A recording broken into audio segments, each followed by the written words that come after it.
Bueno, mi nombre es Agustín Pintos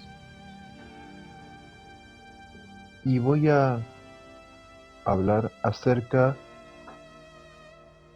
de dos referentes importantes dentro de la psicología, Vygotsky y Piaget. ¿Por qué son tan importantes estudiarlos y también por qué es tan importante dentro del rol docente? ¿Por qué lo estamos estudiando? Eso es lo que me voy a enfocar en este video. Y voy a intentar explicarlo de una manera que sea bastante comprensible dentro de todo.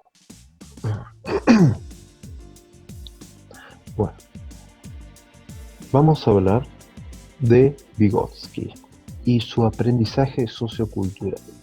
¿Por qué es tan importante el aprendizaje sociocultural?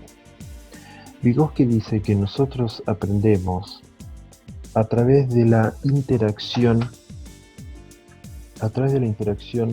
con los pares o con tutores, es decir, de las interacciones sociales que tenemos con otras personas. Es muy importante recalcar que el individuo, para comunicar el conocimiento que posee, porque no somos tábulas rasas después de todo, posee lo que se llaman herramientas culturales, clasificadas en tres. Están las herramientas técnicas, como el lápiz, papel, puede ser una computadora para teclear. Están las herramientas psicológicas, números, letras, todo tipo de simbología básicamente.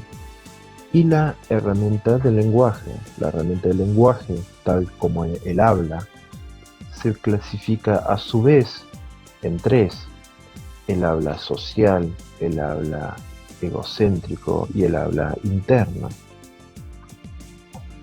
El individuo también tiene a su disposición lo que llamamos las habilidades elementales. Habilidades elementales. Estas habilidades elementales innatas son básicamente tres.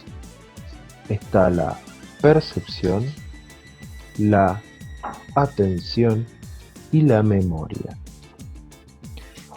Con el transcurso del tiempo, en un proceso de constante evolución y desarrollo, el individuo desarrolla lo que llamamos las funciones elementales superiores, y con esto se crea lo que decimos la internalización, el cual es un proceso de representación interna que construye una representación interna cognoscitiva de las acciones físicas en una interacción social para aprender a regular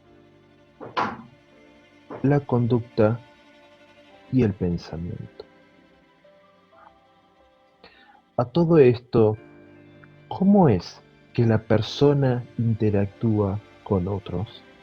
¿Cómo es que aprende?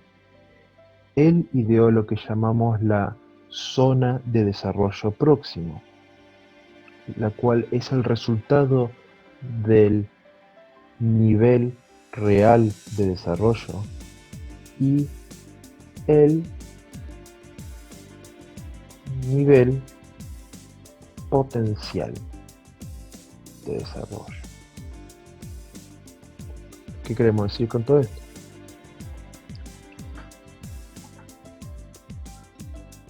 El nivel real de desarrollo es la capacidad que tiene el individuo para poder resolver problemas. Y ya es el conocimiento preexistente que posee el individuo.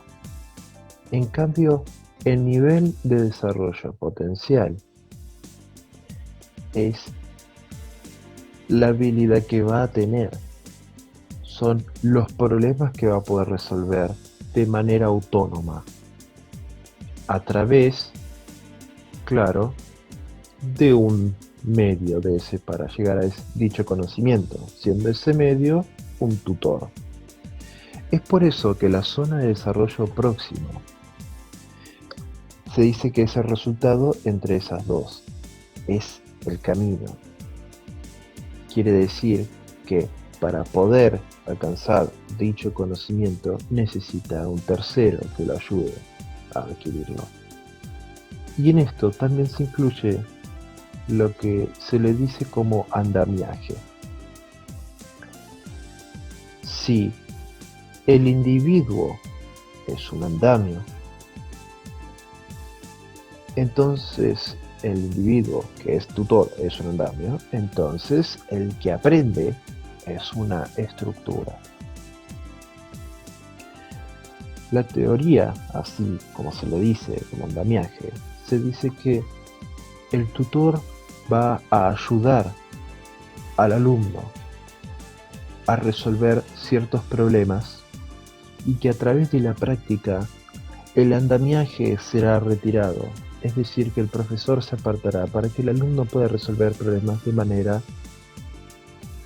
independiente. Esto se debe a que si el andamiaje se deja durante mucho tiempo, el alumno se vuelve dependiente y no puede resolver problemas al menos que sea con la ayuda del profesor. Por eso que el andamiaje debe ser removido a su debido tiempo. Todo esto, básicamente, en palabras más, palabras menos, conforma lo que sería una visión general de lo que es la teoría del aprendizaje sociocultural. En conclusión, si nosotros queremos aprender, debemos hacerlo a través de las interacciones sociales. Solo a través de interacciones sociales el individuo podrá adquirir dicho conocimiento.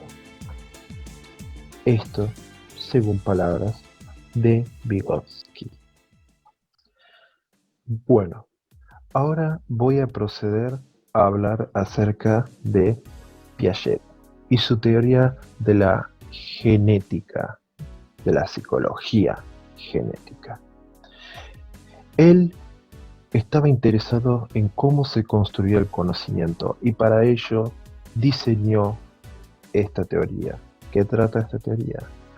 Esta teoría estudia acerca de cómo se construye el conocimiento. Una simple pregunta se hizo. ¿Cómo se pasa de un estado de menor conocimiento a uno de mayor conocimiento? Y ahí es que parte esta teoría. Él dice que el aprendizaje, en este caso, es una cuestión que se da en la equilibración, por así decir. Y para esto lo explicó con lo que llamamos las dos invariantes funcionales. Una de ellas siendo la organización, que es el aspecto interno del ciclo de aprendizaje, es decir, las partes conforman un todo, siendo las partes esquemas y el todo la estructura. Y está el proceso de adaptación. La adaptación es un proceso de equilibración entre la asimilación y la acomodación. La asimilación es el proceso por el cual el individuo que está en contacto con el objeto tiene una especie de interacción Y esa interacción lleva a que el individuo adquiera nuevos esquemas de conducta.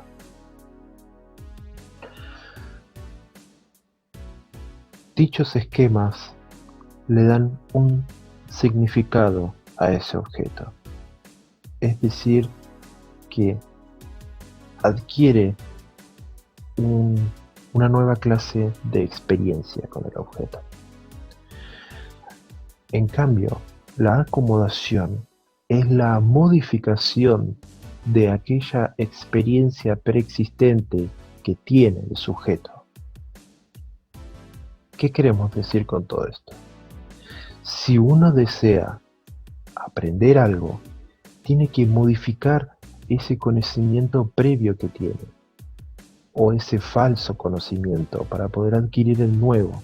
Se tiene que asentar, tiene que traspasar ciertas barreras para poder asentar ese conocimiento. Por eso que decimos que este es un proceso de equilibración, porque si nosotros asimilamos, pero no acomodamos estos nuevos esquemas de conducta, entonces va a haber un desequilibrio, y para poder solucionar ese desequilibrio y poder llegar a la adaptación, se tiene que dar una acomodación. Cuando se da la acomodación es cuando el sujeto verdaderamente aprende. Esto es muy importante a la hora de estudiar, porque tenemos que saber que si un sujeto asimila pero no acomoda dichos esquemas de conducta, entonces realmente no está aprendiendo. ¿Y cómo sabemos cuáles son sus etapas de aprendizaje? ¿Cómo aprenden cada etapa de sus vidas? Para ello, él diseñó lo que llamamos los estadios. De acuerdo a sus observaciones, Piaget desarrolló una teoría que desarrolla de manera descriptiva la madurez del niño de acuerdo a las habilidades aprendidas. A esto llamó estadio. Empecemos por el primero. Sensitivo motor. Desde el nacimiento a 2 años. Uso de reflejo.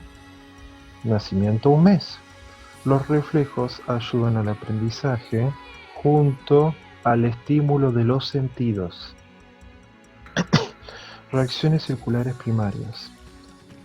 De 1 a 4 meses. Se refiere a la repetición de la conducta de un reflejo debido a la obtención de placer por medio de este.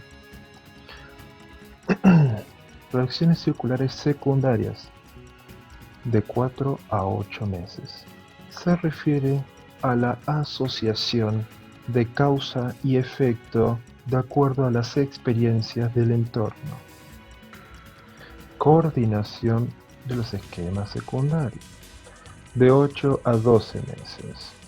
Se refiere a la conducta intencional de acuerdo al aprendizaje de actividades desarrolladas. Además, aparece el rechazo a los extraños cuando los padres se alejan o no están. Reacciones circulares terciarias. De 8 a 12 meses. La curiosidad predomina en el cuando el niño explora e experimenta en su entorno. Combinaciones mentales. De 18 a 24 meses. El lenguaje comienza a desarrollarse y se constituye como una herramienta para comprender el mundo. La ausencia de los padres es mejor tolerada por la seguridad de su regreso. Ahora pasaremos al segundo estadio, preoperacional, de 2 a 7 años, subestadio preconceptual, de 2 a 4 años. El vocabulario se desarrolla paulatinamente junto con la comprensión del significado de las palabras. Sin embargo, ante la resolución de problemas que involucran a las demás personas, su egocentrismo le impide ver las cosas desde el punto de vista del otro. Subestadio intuitivo. El niño comienza a desarrollar un razonamiento para resolver ciertos problemas y comienza a generar conclusiones de acuerdo a su experiencia. Tercer estadio, operacional concreto, de 7 a 11. El razonamiento evoluciona a través del efecto causa y efecto, donde el niño reacciona gracias a la enseñanza y experiencia, utiliza el pensamiento lógico y crítico. Cuarto estadio, operacional formal, 11 años a edad adulta. El pensamiento intelectual está en su máximo desarrollo. El adolescente es capaz de razonar sobre objetos concretos y pensar situaciones abstractas, considerar conclusiones y resultados de toda índole. Esto es básicamente todos los estadios y que son muy importantes saberlos. Bueno, llegado a este tramo final del video, solo resta una cosa. ¿Por qué es tan importante estudiar la teoría de Vygotsky y la teoría de Piaget dentro de lo que es el rol docente? ¿Para qué sirve estudiar estas dos teorías? Yo voy a darlo desde mi perspectiva, para qué sirve estudiarlo en lo que es el rol docente. Vygotsky, es muy importante estudiar su teoría para saber que el aprendizaje del alumno se da mejor cuando tiene una interacción social con otro par, con un tutor. Si nosotros queremos que un alumno aprenda, el profesor tiene que estar presente para acompañarlo en su evolución. Nosotros tenemos que funcionar precisamente como su andamiaje. Tenemos que ayudarlos a que resuelvan sus problemas para que después puedan resolver sus problemas solos. Por eso es muy importante entender la teoría de Vygotsky, porque tenemos que saber que nosotros tenemos que estar presentes en su proceso constante de aprendizaje. Tenemos que estar todo el tiempo para ayudarlos en lo que necesiten. Tenemos que estar conscientes que ellos tienen una cultura que puede ser parecida o diferente a la nuestra, que pueden tener ciertas tradiciones, que tienen ciertos valores, y nosotros tenemos que ayudarles a adquirir nuevos o simplemente ayudar en su proceso de aprendizaje, ¿por qué no? Y ahora, ¿por qué Piaget es tan importante? Piaget nos ayuda a comprender cómo se construye el conocimiento. Nos ayuda a entender que los alumnos tienen un estadio de desarrollo cognitivo a lo largo de sus vidas. Uno tiene que darle a los alumnos desafíos que puedan resolver, desafíos que puedan sortear.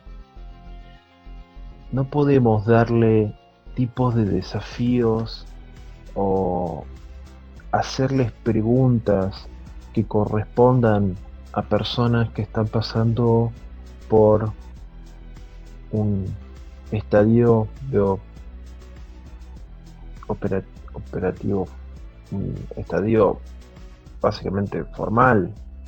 Si están en el estadio operacional formal, no podemos, o sea, si nosotros estamos explicando para ese estadio y el alumno tiene unos 8 años, claramente va a tener dificultades en cuanto al pensamiento abstracto.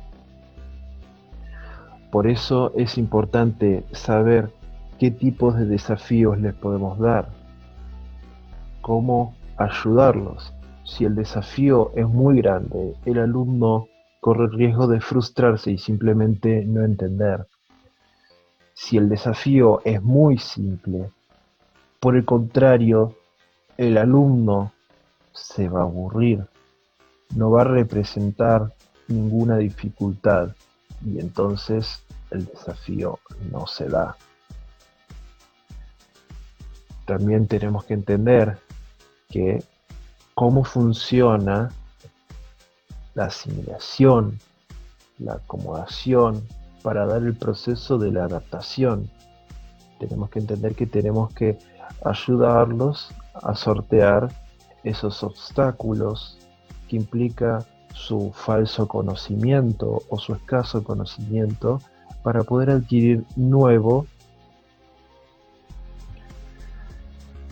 para poder escribir lo que sería como nuevas estructuras, si hablamos dentro del ámbito de Piaget. ¿Qué es estructura? Estructura simplemente le dice al conocimiento organizado. Para poder adquirir nuevas estructuras, tenemos que ayudarlos con aquellas experiencias preexistentes que tiene el alumno. Solo así podrá aprender. En conclusión, si queremos que aprendan, tenemos que darles desafíos acorde a la edad que tienen, acorde al proceso de desarrollo cognitivo por el que están pasando, si queremos ser más específicos. Tenemos que ayudarlos, ser un medio para ese conocimiento. Tenemos que acercarles el conocimiento, ayudarles a entender, darles desafíos que ellos pueden sortear con nuestra ayuda y que a un futuro pueden hacerlos por sí mismos y se puedan valer. Nosotros tenemos la responsabilidad de crear personas que tengan pensamiento crítico, personas que se puedan valer por sí mismos. Y para eso es muy importante estudiar estas teorías psicológicas. Esto concluye mi video. Espero dentro de todo haberme explicado lo mejor posible.